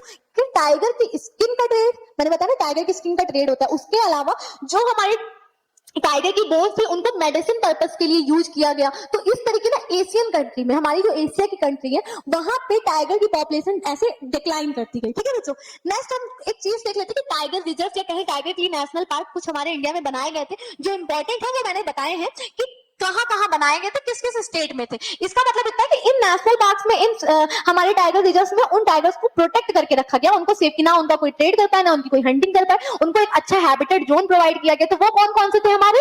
कॉर्बेट नेशनल पार्क उत्तराखंड में। कहां पे बच्चों? उत्तराखंड में कॉर्बेट नेशनल पार्क। ये एग्जाम में पूछता है कि हमारा कॉर्बेट नेशनल पार्क कहां पे है, तो वो आप बता दोगे। ये क्या है? Sundarban national park. कहां पे भाई? वेस्ट बंगाल में, आपने सुना ही होगा। बंधव नेशनल पार्क कहाँ है हमारा? मध्य प्रदेश में। ठीक है बच्चों, उसके बाद क्या है? सरिस्का वाइल्ड लाइफ सेंचुरी, ये कहाँ पे है? राजस्थान में है। मानस टाइगर रिजर्व असम में है, और पेरियार टाइगर रिजर्व हमारा केरला में है। ये कुछ हमारे इंपॉर्टेंट वाइल्ड लाइफ, मतलब वाइल्ड लाइफ को, टाइगर रिजर्व को, टाइगर के नेशनल पार्क को, जो हमारे इंडिया के कुछ स्टेट्स में है। इसके अलावा जब हमने इतना देख लिया बच्चों, तो अब हम फॉरेस्ट वाइल्ड लाइफ की कुछ टाइप्स देख लेते हैं कि किसने अपने इंडिया में कितने टाइप्स में कितने कहें कि किस तरीके से क्लासिफिकेशन किया गया हमारे फॉरेस्ट का। तो अगर अपने इंडिया की बात करें तो बेसिकली 3 है। कौन कौन सा है? रिजर्व फॉरेस्ट, कौन कौन सा? रिजर्व, दूसरा है प्रोटेक्टेड, तीसरा है अनक्लास्ड। ये हमारे 3 क्लासिफिकेशन है जिसमें हम अपने फॉरेस्ट को क्लासिफाई कर रहे हैं। पहला देख लेते हैं रिजर्व। तो रिजर्व है ना, टोटली उसे रिजर्व करके रखा गया है कि भाई अब ना उसमें कोई आ सकता है बाहर से, ना आप उसके साथ कुछ छेड़छाड़ कर सकते हो, कुछ भी नहीं कर सकते, उसको कंप्लीटली रिजर्व करके रख लिया गया है। पहला हमारा टाइप ये है। ये क्या है भाई? More than half of the total forest land has been declared reserve forest. मतलब कि देखो, अगर टोटल 100% हमारे इंडिया में टाइगर है तो उसका मोर देन हाफ, मतलब 50% से ज्यादा टाइगर को हम टाइगर को नहीं, हमारे फॉरेस्ट को, अगर हमारे इंडिया में 100% फॉरेस्ट है तो उसमें से 50% से ज्यादा जो हमारे फॉरेस्ट है उसको हमने कहाँ रखा हुआ है? रिजर्व कैटेगरी में रखा गया है। मतलब इंडिया के 50% से ज्यादा हमारे जो फॉरेस्ट है उनको हमने रिजर्व कैटेगरी में रखा गया है। और साथ ही साथ reserve forest are regarded as the most valuable as far as the conservation of forest and wild life resources are concern. अब देखो, इस रिजर्व फॉरेस्ट को ना बहुत ही वैल्यूएबल माना गया है। क्यों माना गया है भाई? देखो, मैंने पहली चीज आपको बताई कि हमारे इंडिया में फॉरेस्ट बहुत ज्यादा है। कहें तो हमारे पास इतनी डाइवर्सिटी है फॉरेस्ट में कि हम कई ऐसी चीजें जिन्हें जान भी नहीं पाए हैं। तो उस चीज की वजह से एक जो ये रिजर्व कैटेगरी है उसमें वो फॉरेस्ट है बेसिकली जो बहुत अपने आप में वैल्यू रखते हैं, जिनकी अपने आप में, ये हमें पता है कि यहाँ पे बहुत ज्यादा डाइवर्सिटी होगी। और ऐसे कैसे कितने फॉरेस्ट है? लगभग 50% से ज्यादा, मतलब मोर than half of the total forest reserve. ठीक है, इतना हमारा रिजर्व में आ गया। नेक्स्ट हम प्रोटेक्टेड बिल। प्रोटेक्टेड बेसिकली क्या है कि उस फॉरेस्ट रीजन को हमने प्रोटेक्ट करके रखा है। रिजर्व में तो कंप्लीटली रिजर्व है कि हाँ अब ये भाई रिजर्व, यहाँ पे कोई आ नहीं सकता। जैसे ना हमारी सीट रिजर्व है, ये हमारी खुद तो सरकार ने रिजर्व करके रखा है। दूसरा बात प्रोटेक्टेड। प्रोटेक्टेड में क्या ना, बेसिकली उस चीज को प्रोटेक्ट करके रखा। हाँ आप आओ देखो जाओ, लेकिन आप उससे कुछ कर नहीं सकते क्योंकि वो क्या प्रोटेक्शन में है, एक रक्षा में है। ठीक है, almost 1/3 of the total forest area is protected forest at declared by the forest department. This forest land are protected from any further depletion. अब इसमें क्या होता है ना कि बच्चों देखो, मोर देन हाफ तो हमारा रिजर्व में था। अब अगर 100% है उसका 1/3 पार्ट किसमें आ रहा है? प्रोटेक्टेड में आ रहा है। इसमें बेसिकली ये है कि उस चीज को आगे जितना उसमें खराबी हो चुकी बट आगे उसको डिप्लेट होने से बचाना है, उससे छेड़छाड़ नहीं होनी चाहिए, उस चीज से हमें प्रोटेक्ट करके रखना। और कितने परसेंट है? लगभग 1/3% है। ठीक है, अब हमारा आता है लास्ट में अनक्लास्ड। क्या आता है बच्चों? हमारा लास्ट में अनक्लास्ड फॉरेस्ट आता है। उसमें क्या है देख लो, these are other forest and wasteland belonging to both government and private individuals and communities. अब इसमें क्या है ना बच्चों कि जो हमारे ऐसे रीजन है फॉरेस्ट के जो किसी लोकल एरिया की कम्युनिटी, मतलब लोकल पीपल भी देख रहे हैं, रक्षा कर रहे हैं, उसे प्रोटेक्ट कर रहे हैं, साथ ही साथ गवर्नमेंट भी प्रोटेक्ट कर रही है। तो ये हमारी 3rd क्लास थी। तीनों क्लास आपने देख लिए, कौन कौन सा? रिजर्व हो गया, प्रोटेक्टेड हो गया और अनक्लास्ड हो गया। इसके बाद अगर हम देखें, इसमें कुछ पॉइंट्स है हमारा जो टाइप्स है, इसका कुछ डिस्ट्रीब्यूशन कैसे इंडिया में है ये आप समझ लो। ठीक है, reserve and protected forest are also referred to permanent forest. ये एक पॉइंट है, ये पूछ लेते कि परमानेंट फॉरेस्ट किसे कहते हैं। तो आप ध्यान रखना कि रिजर्व फॉरेस्ट और जो हमारा प्रोटेक्टेड फॉरेस्ट था उसको हम परमानेंट फॉरेस्ट भी कहते हैं। मतलब रिजर्व पहली कैटेगरी, प्रोटेक्टेड दूसरी कैटेगरी। इन दोनों फॉरेस्ट को हम क्या कहते हैं? परमानेंट फॉरेस्ट भी कहते हैं। ये state maintain for the purpose of producing timber and other forest produce and for protective reasons. देखो अब इनको क्या किया मेंटेनेंस किस चीज पे दी गई भाई, किस चीज पे इनको रिजर्व करके प्रोटेक्ट करके रखा गया कि जो हमें ये टिम्बर बेसिकली कहते हैं जो हमारे फर्नीचर्स वगैरह होते हैं वो जो हमें मिल रहा है। इसके अलावा जो हमारे फॉरेस्ट हमें प्रोडक्ट अपने दे रहे हैं, जैसे कि फूल हो गया, कई टाइप्स के ऐसे फ्लावर्स होते हैं जो हम यूज करते हैं मेडिसिन में, जो हमें सिर्फ फॉरेस्ट से मिल रहे हैं। कुछ हमारी ऐसी लीव्स हैं, कुछ हमारी ऐसी लकड़ियां हैं, ऐसी चीजें जो हमें मिल रही हैं, वो सबको प्रोटेक्ट करना और किसमें भाई आते हैं? रिजर्व और प्रोटेक्टेड में आते हैं। इन्हें बेसिकली क्या कहते हैं? परमानेंट फॉरेस्ट कहते हैं। ठीक है, इसके बाद नेक्स्ट पॉइंट अगर हम देखें, Madhya Pradesh has the largest area under permanent forest. मतलब जो हमारा मध्य प्रदेश का रीजन है बच्चों, कहे तो इंडिया में सबसे ज्यादा फॉरेस्ट कहां पे है? मध्य प्रदेश में है, constituting 75% of its total forest area. मतलब इंडिया का 75% फॉरेस्ट एरिया कहां पे है? अकेले मध्य प्रदेश में है, जो बेसिकली परमानेंट फॉरेस्ट। अब परमानेंट फॉरेस्ट आपने अभी देखा कौन सा है? रिजर्व और प्रोटेक्टेड फॉरेस्ट। ये दोनों मिला के क्या बने हमारे? Permanent forest. और पूरे इंडिया के जितने फॉरेस्ट है उसमें से 75% कहां है? अकेले मध्य प्रदेश में है। नेक्स्ट अगर हम देखें हेडिंग पॉइंट्स तो क्या है? Jammu Kashmir, Andhra Pradesh, Uttarakhand, Kerala, Tamil Nadu, West Bengal, Maharashtra have large percentages of reserve forest of its total forest area. मतलब रिजर्व फॉरेस्ट सबसे ज्यादा कहां पे है बच्चों? ये जो मैंने कुछ स्टेट्स आपको बताए, जम्मू कश्मीर हो गया, आंध्र प्रदेश हो गया, उत्तराखंड, केरला, तमिलनाडु, इन सारे ऐसे राज्यों में रिजर्व फॉरेस्ट का जो हमारा क्लासिफिकेशन है, डिस्ट्रीब्यूशन है, बहुत ज्यादा है। अब नेक्स्ट पॉइंट हम देखते हैं, Bihar, Haryana, Punjab, Himachal Pradesh, Orissa, Rajasthan have a bulk of its under protected forest. पहली कैटेगरी रिजर्व कहां थी? ये आपने देख लिया। दूसरी जो हमारी प्रोटेक्टेड थी वो किस स्टेट में थी? जैसे बिहार, हरियाणा, पंजाब, ऐसे राज्यों में थी। लास्ट पॉइंट हम देख लेते हैं, all north eastern states and parts of Gujarat have very high percentage of their forest as unclassed forest managed by local communities. अब देखो नॉर्थ ईस्टर्न पार्ट जो है हमारा, इधर जो हमारी 7 सिस्टर्स हैं, मणिपुर, मिजोरम, ये वाला असम वाला रीजन है, और इधर हमारा गुजरात वाला रीजन है। तो जो हमारा इधर कहे तो वेस्टर्न पार्ट जो सबसे गुजरात में है, नॉर्थ ईस्टर्न पार्ट जो हमारी 7 सिस्टर का, इसमें क्या हो रहा है ना कि अनक्लास्ड कैटेगरी की जो फॉरेस्ट है वो बहुत है। अनक्लास्ड मैंने अभी आपको बता रहा कि जो लोकल कम्युनिटी भी उन्हें प्रोटेक्ट कर रही है, साथ में गवर्नमेंट भी कर रही है। ये आपने देख लिया कि रिजर्व कहां कहां किस किस स्टेट्स में थे, ये देख लिया। प्रोटेक्टेड किस किस स्टेट्स में थे, ये देख लिया। अनक्लास्ड कहां कहां पे, ये देख लिया। और सबसे इंपॉर्टेंट चीज आपने ये देखी कि पूरे इंडिया का लगभग 75% फॉरेस्ट कहां पे है? हमारे मध्य प्रदेश में है। ठीक है बच्चों, कहां पर है? हमारे मध्य प्रदेश में है। लास्ट में मैंने कुछ कम्युनिटीज की बात करी, तो इसके बारे में हम थोड़ा देख लेते हैं कि कैसे कोई कम्युनिटी किसी को कंजर्व कर दिया। किसे कंजर्व करेंगे? हमारे फॉरेस्ट और वाइल्ड लाइफ को। तो कुछ कम्युनिटी है, कुछ लोकल लेवल पे लोग हैं जो कम्युनिटी बना के फॉरेस्ट को प्रिजर्व कर रहे हैं, वो हम देख लेते हैं। इसमें पहला आता है, in some areas of India local communities are struggling to conserve these habitats along with government officials recognizing that only this will secure their own long term livelihood. अभी तो हुआ क्या ना बच्चों कि लोकल लेवल पे, मतलब जो हम छोटे छोटे गांव देखते हैं, छोटे छोटे शहर देखते हैं, वहां के लोगों को ये रियलाइज हुआ कि अब भाई दिक्कत हो रही है। जिस तरीके से लोग बाहर के आकर हमारे पेड़ को काट रहे हैं, हमारे जानवरों को काट रहे हैं, होता नहीं है बच्चों कि जब हम घर में एक डॉग एज अ पेट रख लेते हैं तो हमें उससे लगाव हो जाता है। अब जिस जगह पे जो लोग रह रहे हैं उनको उनके इन्वायरमेंट से, उनके एरिया के इन्वायरमेंट से लगाव हो जाता है। ठीक है, इतनी बात बच्चों जब समझ में आ गई तो वहां के लोगों को ये समझ में आया कि अब इसे प्रोटेक्ट करना बहुत जरूरी है। सरकार के साथ साथ उन्हें भी समझ में आया कि अब हमें अपने इकोलॉजिकल सिस्टम को प्रोटेक्ट करके चलना है। ठीक है, तो ये थोड़ा बहुत यहाँ से स्टार्टिंग हुई, हमारा एक बैकग्राउंड था कि कैसे कम्युनिटी के मन में, दिमाग में ये सोच है कि अब हमें अपने एनवायरमेंट को, अपने लाइवलीहुड को, अपने लॉन्ग टर्म पर्सपेक्टिव चलाने के लिए क्या करना है? प्रिजर्व करके रखना है भाई, वाइल्ड लाइफ रिसोर्सेज को, फॉरेस्ट को, फ्लोरा फाउना, सारी चीजों को सेव करके रखना है। नेक्स्ट टाइम हम देखें, इन सरिस्का टाइगर रिजर्व राजस्थान, कहाँ था भाई? राजस्थान में। ये क्वेश्चन एग्जाम में पूछता है कि सरिस्का टाइगर रिजर्व कहाँ है? हमारा राजस्थान में। Villages are fought against mining by citing the wild life protection act. अब जो हमारा वाइल्ड लाइफ प्रोटेक्शन एक्ट आया था उसकी वजह से, उसके साइटिंग में, उसके हेल्प में क्या हुआ कि जो सरिस्का टाइगर रिजर्व था, कहाँ? राजस्थान में। वहां के गाँव के लोग, विलेजर्स, मतलब सोचो गाँव के लोगों को इतनी समझ आ गई थी, लेकिन हम शहर वालों को अभी इतनी समझ नहीं आई कि हमें नहीं पेड़ काटना चाहिए। तो वहां के गाँव के लोगों ने क्या किया? फाइट करी। किसके अगेंस्ट? जो वहां पे माइनिंग हो रही थी। अभी तो माइनिंग करने से ना सॉइल भी खराब होती है, कई बार एयर भी खराब होती है, उस रीजन का वाटर भी सप्लाई भी बेकार होता है। तो कहीं ना कहीं क्या हो रहा है? हमारे फॉरेस्ट को, अगर उस रीजन में फॉरेस्ट है, उसको अफेक्ट करता है, उस रीजन के फ्लोरा फाउना दोनों को अफेक्ट कर रहा है। तो माइनिंग एक बहुत ही कहें तो अगर हम बहुत वास्ट लेवल पे करने लगेंगे तो हमारे लिए बहुत डेंजर मोमेंट आ जाएगा कि भाई माइनिंग हमें उतनी ही करनी जितनी हमारी नीड हो। तो वहां के लोगों को ये चीज समझ में आ गई बच्चों कि हमें माइनिंग से बचना है भाई, हमें इसके लिए कदम उठाना पड़ेगा। तो उन्होंने ग्राउंड लेवल पे ही लड़ना स्टार्ट किया। ये एक कहे तो पहली कम्युनिटी थी जो उस गांव के लोगों ने क्या किया, एक स्टेप उठाया हमारे वाइल्ड लाइफ को बचाने के लिए। देन हम देखते हैं the inhabitants of 5 villages in Alwar district of Rajasthan. देखो अलवर डिस्ट्रिक्ट हमारा राजस्थान में है, मतलब राजस्थान में एक अलवर जिला है जहां के 5 गांव ने एक भाई स्टेप उठाया। क्या डिक्लेयर किया, 1200 हेक्टेयर 1200 हेक्टेयर एक रीजन, एक एरिया को क्लासिफाई किया, एक डिसाइड किया कि ये 1200 हेक्टेयर उनके अंडर में है, जिसका नाम क्या दिया उन्होंने, भरीदेव डाको सोनचुरी। Declare their own set of rules and regulations which do not allow hunting and are protecting the wildlife against any outside encroachments। अब देखो हमारा जो अलवर डिस्ट्रिक्ट है राजस्थान में, आपने सुना होगा अलवर डिस्ट्रिक्ट के बारे में, बहुत फेमस है।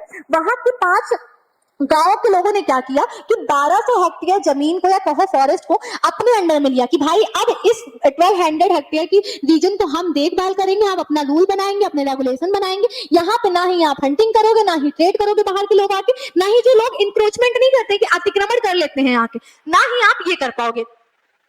तो ये किसने सोचा था, अलवर डिस्ट्रिक्ट के कुछ 5 गांव थे, वहां के लोगों ने सोचा था कि अब भाई हमारी चीजें हमें खुद से सेव करनी है। इसके अलावा भी कुछ हमारी कम्युनिटी थी, वो मैं आपको बता दूं। देखो the famous Chipko movement in the Himalayas has not only successfully registered deforestation in several areas but has also shown that community afforestation with indigenous species can be enormously successful. अब देखो यहाँ पे 2 टर्म है, पहला है हमारा deforestation और दूसरा है एफॉरेस्टेशन। डिफॉरेस्टेशन आप जानते हो फॉरेस्ट को काटना, पीटना, खत्म करना, डिफॉरेस्टेशन कहलाता है। एफॉरेस्टेशन क्या है, दोबारा ऐसे फॉरेस्ट को रीजनरेट करना, फॉरेस्ट को डेवलप करना, क्या कहलाता है, एफॉरेस्टेशन। तो चिपको मूवमेंट क्या था, ये मेनली हमारा हिमालयन रीजन में था। यहाँ पे क्या हुआ था ना, जब वहां पे डिफॉरेस्टेशन किया जा रहा था, फॉरेस्ट को खत्म किया जा रहा था, फॉरेस्ट में कटाई उटाई शुरू हो गई थी भाई, जैसे प्लांट्स को, बड़े बड़े पेड़ को काटा जा रहा था। तो वहां के लोगों ने क्या किया था, ये देखो पेड़ पे जाके चिपक के खड़े हो गए थे कि अब भाई आप आओ काटो। अब किसी इंसान को तो कोई मार नहीं सकता, तो वो लोग पेड़ से हट करके चिपक के खड़े हो गए थे कि इसीलिए इस मूवमेंट का नाम भी क्या पड़ा, चिपको मूवमेंट पड़ा।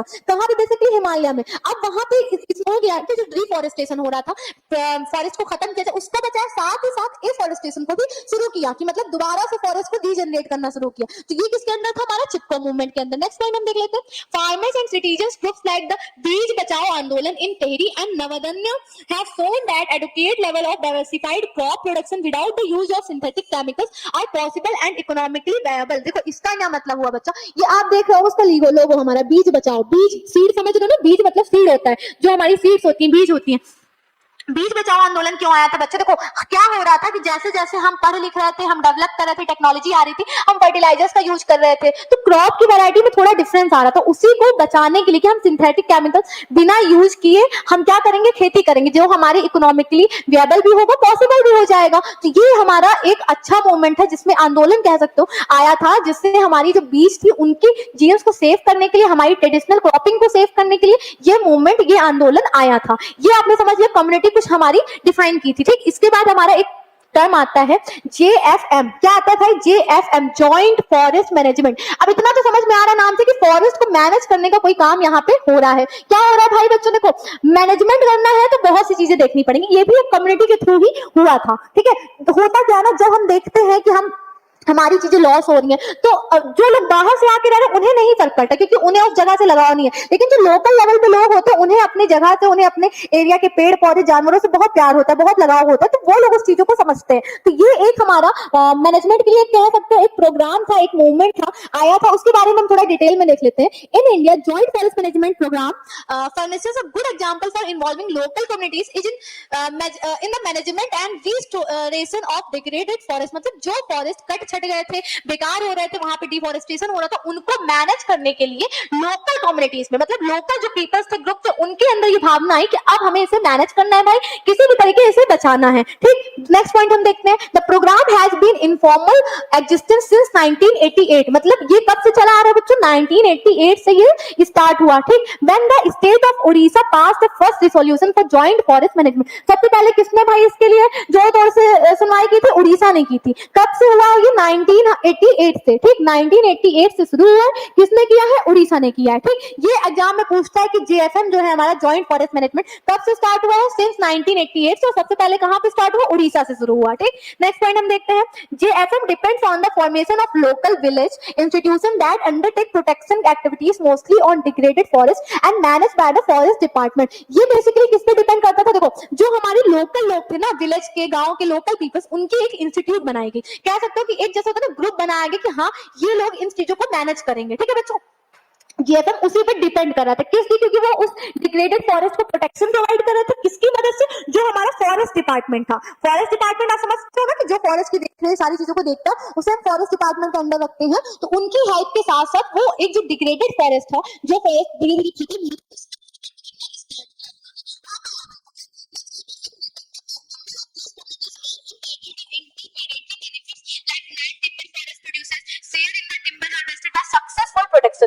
ये तो था कि ये सक्सेसफुली प्रोटेक्शन प्रोवाइड किया था। दूसरी चीज, इन रिटर्न कहते हैं हमें रिटर्न गिफ्ट मिलता है, अगर हम किसी के लिए अच्छा करेंगे तो हमारे साथ भी अच्छा होगा। तो इन रिटर्न उस कम्युनिटी की, उस ये जेएफएम मूवमेंट जो हमारा था, जो प्रोग्राम था, उसमें क्या हुआ? उनके मेंबर्स को क्या मिला रिटर्न में? कि जो टिम्बर्स थे, हमारे फर्नीचर्स वाला सिस्टम था, लकड़ी उकड़ी, इन सारी चीजों में बहुत फर्निश हुए। साथ ही साथ इसके अलावा जो चीजें मिलती थी, जैसे मैंने आपको बताया, कुछ मेडिसिन वाले हमारे प्लांट थे, लीफ थे, ये सारी चीजें, इन सारी चीजों में भी शेयर मिला।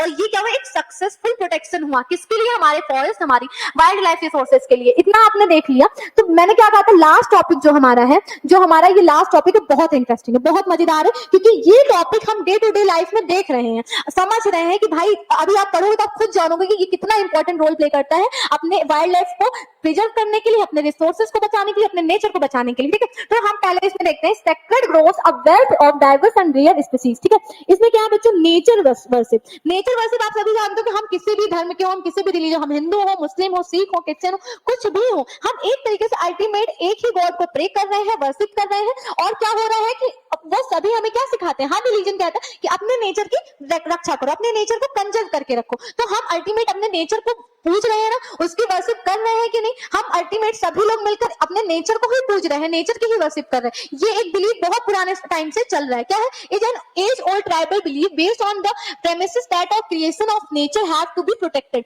मतलब देखो, हम अगर हम कहें तो हमें किसने बनाया है? गॉड ने बनाया। आप सभी जानते हो, आप किसी भी धर्म के हो, आप सभी जानते हो हमें किसने बनाया? गॉड ने बनाया। तो हमें ये भी सिखाया गया ना कि जो गॉड का क्रिएशन है, जो नेचर ने बनाया, हमें उसको प्रोटेक्ट करके रखना है। अगर नेचर ने पेड़ बनाया, हमें उसे बचा के रखना है। नेचर ने जानवरों को बनाया है, हमें उसे बचा के रखना है। नेचर ने पानी दिया, नदियां दी, हमें उसे सेव करके रखना है। जो कुछ भी दिया, हमें उसे सेव करके रखना है। और ये हर रिलीजन हमें सिखाता है, ठीक। नेक्स्ट पॉइंट हम देखते हैं, such beliefs have preserved several virgin forests in pristine form called sacred groves, the forest of God and goddess। अब देखो, sacred groves के नाम से जाना गया, मतलब ये जो बिलीफ था हमारा नेचर वर्शिप का, ये क्या लाया? sacred groves क्या था? Forest of God and goddess, मतलब भगवान रहा कह दिया गया, गॉड और गॉडेस, देवी देवताओं के बारे में कह दिया गया कि अब ये जो sacred groves है, उन्हें हमें इस नजर से देखना है कि वो हमारे लिए क्या है? एज अ गॉड है। तो ये चीजें क्या, देखो, जब हम किसी चीज को इतनी वैल्यू देंगे तो ऑटोमेटिक हम उसको प्रिजर्व करेंगे, उसको प्रोटेक्ट करेंगे, ठीक है बच्चों। तो ये कितना बड़ा रोल प्ले कर रहा है, अभी आप और देखोगे, समझोगे। The Mundas and the Santhal और छोटा नागपुर रीजन वर्शिप महुआ। महुआ आप लोग जानते हैं ना, जिसका लॉजिकल नेम क्या है? बैस्किया लैटिफोलिया एंड कदम, एंटोकैपुलस कदम, ठीक है। Trees and tribals of Orissa and Bihar worship the tamarind and mango trees during weddings. देखो क्या होता था कि जो छोटा नागपुर रीजन है, छोटा नागपुर प्लेटू के बारे में आपने पढ़ा है ना, तो उस रीजन के जो लोग थे किन पेड़ की पूजा करते हैं? महुआ और कदम। जो आपने कदम का पेड़ सुना होगा, महुआ का पेड़, इनकी पूजा होती है। साथ ही साथ जो हमारा उड़ीसा बिहार वाला रीजन है, वहां पे शादियों में क्या होता है ना, मैंगो और टेमरिंड जो हमारा ट्री है, उसकी पूजा होती है। आपने देखा होगा शादियों में या घरों में पूजा होती है तो लोग आम की पत्तियां लाते हैं, आम की लकड़ियां लाते हैं, ठीक है। ये आपने देखा होगा। तो इस तरीके से जब आप नेचर को पूजेंगे, नेचर को अपने बिलीफ के साथ जोड़ेंगे, तो हम उसे प्रोटेक्ट भी करेंगे। साथ ही साथ next point, to many of us people and banyan trees are considered sacred. देखो हम लोग देखते हैं कि हम पीपल का पेड़ हो या बनियान ट्री हो हमारा, जिसे हम बरगद कहते हैं, तो इससे हम क्या ऐसे अपने बिलीफ से जोड़ते हैं। आपने देखा होगा लोग उसे पूछते हैं, उसे काटते नहीं है, उसके नीचे हम कहें तो कोई गलत काम नहीं करते। तो ये सारी चीजें कब आती है? जब हमारे अंदर बिलीफ आता है। और अल्टीमेट हम क्या कर रहे हैं? नेचर को प्रोटेक्ट करने के लिए हम अपने ट्रीज को प्रोटेक्ट कर रहे हैं, ठीक है बच्चों। साथ ही साथ आपने अपने इंडिया में क्या देखा होगा कि Indian society comprises several cultures, each with its own set of traditional method of conserving nature and its creation. देखो इंडिया क्या है ना, इंडिया बहुत ही डाइवर्सिफाइड कंट्री हर मामले में। आप कल्चर ले लो, रिलीजन ले लो, लैंग्वेज ले लो, स्पीसीज ले लो, एनिमल्स की ब्रीड ले लो, प्लांट्स की स्पीसीज ले लो, कुछ भी ले लो, तो हर मामले में बहुत ही डाइवर्सिफाइड है। तो इसमें इंडियन सोसाइटी में क्या हो रहा है, तरह तरह रिलीजन के लोग रह रहे हैं, हिंदू भी रह रहे हैं, मुस्लिम भी रह रहे हैं, सिख भी रह रहे हैं, क्रिश्चियन भी, बौद्ध भी, जैन भी, सब। तो वो सभी क्या है, अपने अपने तरीके से उनके रिलीजन में जो बताया गया है नेचर के लिए, उस पर्सपेक्टिव से देखते हुए नेचर को प्रोटेक्ट कर रहे हैं, नेचर के क्रिएशन को प्रोटेक्ट कर रहे हैं कि नेचर ने जो बनाया, हमारे गॉड ने जो हमें बना के दिया, उसे हमें प्रोटेक्ट करके रखना है, कंजर्व करके रखना है। और हर रिलीजन के लोग इंडिया में रहते हैं, तो क्या होता है कि हर तरीके से हमारा नेचर प्रोटेक्ट हो रहा है। तो मजा आई ना ये पढ़ने में कि किस तरीके से भाई हमारा जो इंडियन सोसाइटी है वो अपने नेचर को कैसे प्रोटेक्ट कर रहा है। ठीक, sacred qualities are often ascribed to springs, mountain peaks, plants, animals which are closely protected। देखो ये चीज क्या है ना, sacred कह सकते पवित्र हो गया, किसी चीज को हमने पवित्र मान लिया, किसको, जैसे कुछ स्प्रिंग्स होती हैं उसको हम पवित्र मान लेते हैं, हमारी किस माउंटेन पीक्स है, मतलब पर्वत की चोटियां हैं, ऊंची चोटियां, उनको हम पवित्र मान लेते हैं, उनकी पूजा करने लगते हैं, उन्हें प्रोटेक्ट करते हैं। प्लांट्स में आपने देखा कि पीपल का पेड़, बरगद का पेड़, बनियान ट्री यानी कि हमारा मैंगो हो गया, मैंगो ट्री हो गया, इवन हमारा बनाना जो है, केले का पेड़ है, इन सारी चीजों को हम पूजा के लिए यूज करें। कुछ एनिमल्स हमारे पहले के टाइम पे, आज के टाइम में भी काऊ हो गए, बुल हो गए, इनकी हम पूजा करते हैं। तो इस तरीके से हम अपने नेचर के क्रिएशन को प्रोटेक्ट कर रहे हैं। अब प्लांट्स को, एनिमल्स को, इन सबको प्रोटेक्ट करेंगे तो अल्टीमेट हमारा जो फॉरेस्ट और वाइल्ड लाइफ रिसोर्सेज उसे भी तो प्रोटेक्ट करेंगे ना। तो आपने ये देखा कि किस तरीके से हमारा बिलीफ हमें ये सिखाता है कि हमें अपने नेचर को प्रोटेक्ट करके रखना है। जब हमारा बिलीफ ही हमें ये कहता है, हमारा विश्वास, जो भी हम किसी भी रिलीजन के हैं, हम हिंदू हैं, मुस्लिम हैं, जो भी है, तो अगर हमें हमारा बिलीफ, हमें हमारा गॉड ये बोलता है कि आप अपने नेचर को सेफ रखो, तो हमें खुद समझ के रखना चाहिए। हमें अपनी मनमानियों से अपने नेचर की दी हुई चीजों को खराब नहीं करना है, क्योंकि उसने हमें ये गिफ्ट दिया है, हमें ये बताया है कि हमें इस चीजों को सेफ करके रखना है, तो हम क्यों इन्हें खराब करें। देखो इस चैप्टर में बच्चों बस इतना था, ये सारी चीजें आपको की पॉइंट्स में मिली है। मैं कहती हूँ इसके बाहर आपको चीजें पढ़ने की इस चैप्टर में तो नीड नहीं है। ये इस पूरे लेक्चर में आपको हर एक चीज कवर अप मिली होंगी। साथ ही साथ बच्चों इस चैप्टर में आपने जो भी चीजें देखी, फॉरेस्ट के बारे में हमारा इंट्रोडक्शन देख लिया, कैसे इकोलॉजिकल सिस्टम सब पे डिपेंड कर रहा है, फ्लोरा फाउना के बारे में आपने देख लिया, कैसे पेड़ पौधे और जानवर सब इंटर डिपेंड है, अगर उनको हम मिस यूज कर रहे हैं, फॉर ग्रांटेड ले रहे हैं, तो उसको कंजर्व कैसे कैसे करेंगे और क्यों करेंगे। उसके बाद कुछ स्टेप्स हमारी गवर्नमेंट के थ्रू है, वो आपने देख लिया, प्रोजेक्ट टाइगर, ये सारी चीजें आपने देख ली। लास्ट में आपने ये देख लिया कि किस तरीके जो हमारा बिलीफ है, अपने नेचर को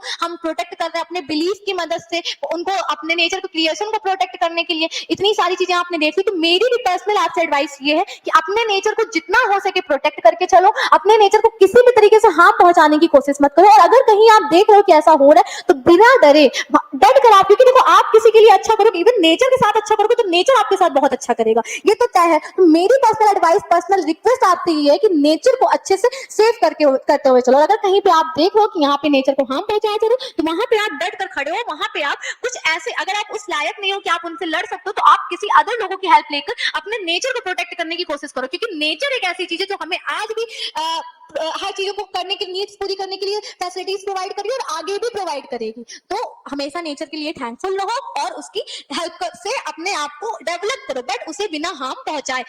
इस पूरे लेक्चर में मुझे जहां तक लगता है आपको कोई भी डाउट नहीं होगा। अगर कुछ भी रह जाता है, एक बार आप लेक्चर को उस पॉइंट पे जाके दोबारा सुनो, दोबारा देखो, आपको चीजें क्लियर हो जाएंगी। उसके बाद भी अगर कोई क्वेरी रह जाती है, कोई डाउट रह जाता है, जस्ट एक आप कमेंट करो, हमारी टीम आपको उस चीज का सॉल्यूशन प्रोवाइड करने की पूरी कोशिश करेगी। देखो बच्चों, आज हमने ये सेकंड चैप्टर देख लिया, अब हम नए दिन, नए लेक्चर, नए टॉपिक के साथ मिलेंगे। आज के लिए बच्चों बस इतना ही। थैंक यू सो मच बच्चों, हैव अ नाइस डे।